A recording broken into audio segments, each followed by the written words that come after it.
Lesson 3. User-Centricity Design Principles to Transform Government Services. In the previous 2 lessons, we have covered the key drivers of government digital transformation, the 4 government evolution stages: digital, transformative, lean and open, and 6 digital transformation principles of Talon's declaration that includes accessibility, once only, security, openness, interoperability, and policies.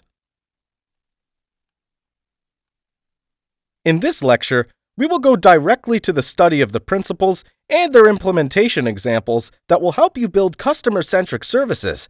We will study 1. 8 key principles of user-centricity policy designed in the European Union. 2. And in detail, we'll analyze Principle 1 on digital interaction and 2 case studies that show adoption of this approach. Case Study 1. The Digital Citizen Folder App, Milan, Italy. Case Study 2. The Gentinfo City Application, Ghent, Belgium. Talon Declaration on e-government, in addition, and perhaps more importantly, also includes very concrete actions that the signatory states will take to further accelerate the digital transformation of governments. User-centered design principles are the basis for the development and redesign of digital public services at every level of government in the European Union. There are 8 principles that e-government strives to implement at all levels of service delivery. 1. Digital interaction as a first principle. 2.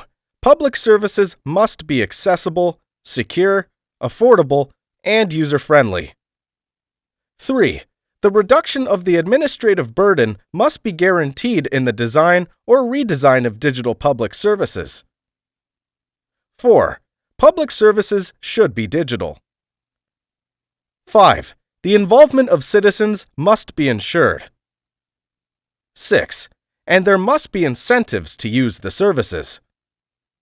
7. Personal data and confidentiality must be protected. And 8. There should be a mechanism for redress and complaints. How do these principles address the specifics of the country and the capabilities of digital public services? For the participants of this course, we would like to introduce for the future references the EU-funded User-Centricities project. It's a library of projects that show the practice of the principles of user-centricity at the local and regional government levels. The goal is to help cities move towards user-centric services by providing data and support. It gathered the best practices of European Union cities in user-centered digital public services, developed a toolkit for cities on user-centered digital public services, and provided a dashboard with indicators that any local and regional government can use. Here's the link to this resource, and hope you will find it useful. Local authorities play a fundamental role in digital government service delivery. They are the front counter for citizens to experience digital services, and they are responsible for delivering an estimated 80% of public sector transactions in their local areas. However, the role of local governments in implementing the principles of user-centricity is not sufficiently recognized, and they lack the fundamental tools to implement user-centricity nationwide. Therefore, this course was designed to give you in-depth analysis of user-centricity policy to ensure that your services are built around the citizens rather than the needs of service deliverers. The first principle of user-centricity is a digital interaction. It suggests that you must interact with the administration digitally as a citizen or as a user. However, this is only a prescription.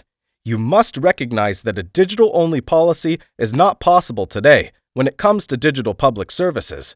For this reason, you must provide a multi-track experience. The first case study that practices this principle is Digital Citizen Folder App from Milan, Italy, that illustrates how these approaches come together. This brand new application provides access to a personal repository of citizens' documents. Citizen documents range from vital records to voter registration cards. In addition, it allows digital operations such as scheduling personal meetings with the administration, visualizing the registration data of individuals and their families, downloading all kinds of municipal certificates, filing complaints, and so on. It is a two-way communication channel. Thus, it is an ideal way for citizens, businesses, and other users to interact with the administration, which helps residents and businesses save time and money and frees up traditional channels such as the municipal helpline, where you have a single phone number for use by those who do not have digital skills or access to digital services. It also allows Milanese to leave feedback to share their ideas with the city administration to improve services further. The second case study that shows us the use of the principle digital interaction is the example of Ghent City in Belgium. Gentinfo is an application where you can find answers to any city question, helping users use online services. 95% of the requests are satisfied. It is a multi-channel service center. It can be contacted by phone, chat, email, social media, and physical desks in the city. Works with up-to-date information provided by departments, their processes, and services. Increases citizen service levels, quality of service, and efficiency. They are also used for internal operations and services.